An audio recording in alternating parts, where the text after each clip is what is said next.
I'm going to tell you right now, I get more sales reps that step into my trailer and they don't understand word one about construction. They don't understand the phases of construction. They don't even understand what we're building out here. They just show up and throw up. Yep.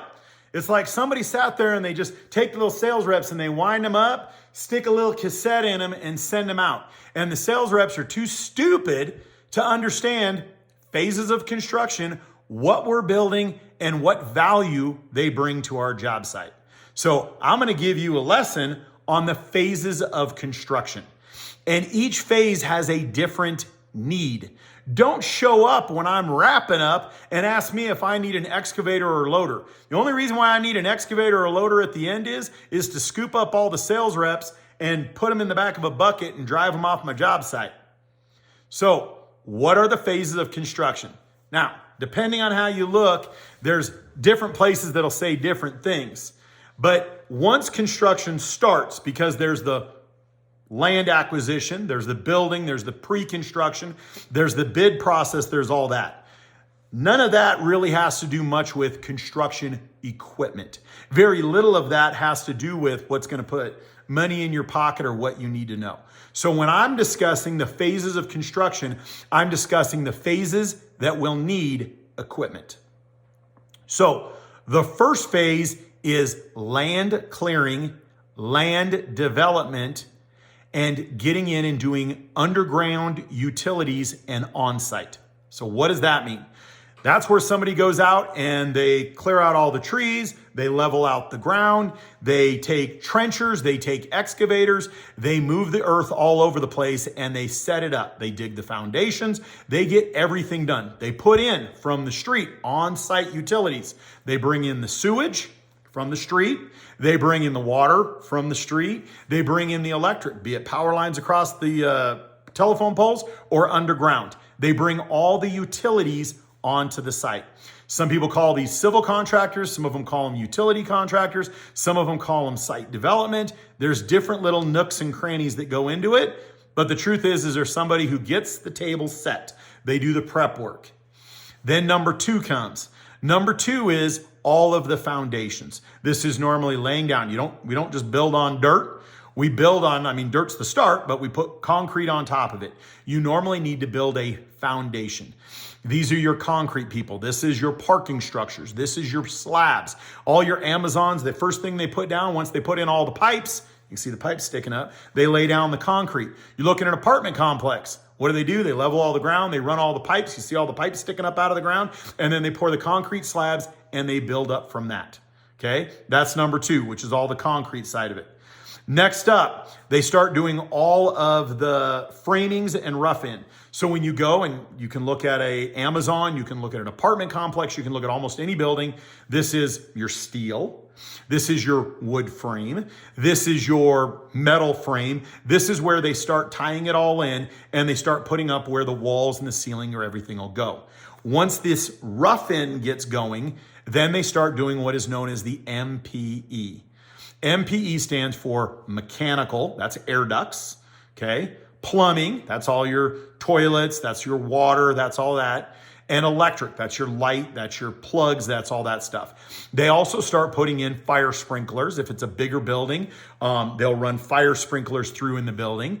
And then they start putting in a lot of that stuff to support the inside of the building. They have to put that in. Once they tie all that in, the next phase comes in and they start putting on the walls and the ceiling and kind of capping it all in and sealing it all up. Some people call this the curtain wall. Some people call this the drywall. Some of this is composite panels. This is where a lot of waterproofing goes in. This is where they put all your glass in and they start sealing up the building once they've got all that wrapped up. Then the next phase, when you're starting to get into the final phases of construction, what you start doing is you start putting in siding, you start putting in a paint, you start putting in the ephes, you start putting in the shingles, you start putting in the downspouts, you start wrapping the building up and you start sealing the building up. Then the last and final phrase, they go in and they do the last bit of landscaping, the last bit of painting, and then they do what is known as punch list. Now, each one of these phases requires different pieces of equipment. Before you go charging into a GC's trailer and say, "Hi, I'm here to rent you a big giant excavator," take a second and look out at his job site, look out at her job site, and see what phase they are in. If the building's already gone vertical, they might be needing booms. If they're in their final phase and they're wrapping up, you might want to ask them, "Hey, I realize you're doing punch list stuff. Do you need any small hand tools? Do you need any generators, compressors? By any chance, do you need a pressure washer to wash the concrete? Do you need a sweeper attachment to clean out the parking lot?" Cleaning companies also come in at the end. They sometimes need booms. Somebody to clean the brick, if it's a brick building, they often need booms and they will pressure washer it. Somebody to clean all those glass windows that went in. Each phase has an appropriate piece of equipment. And if you're a really smart rep, like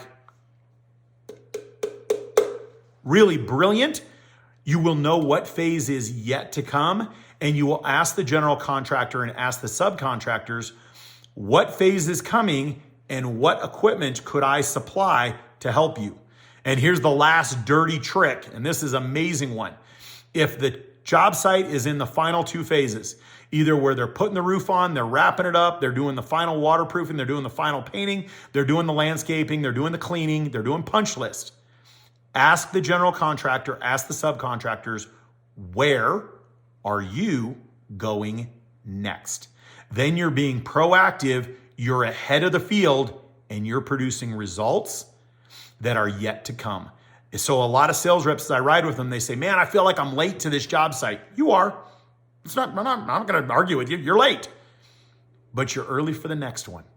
And that's the right way to think. I appreciate y'all watching. I hope this short summary of job sites, and I will get into some other videos with more details, helps you understand how a building is built.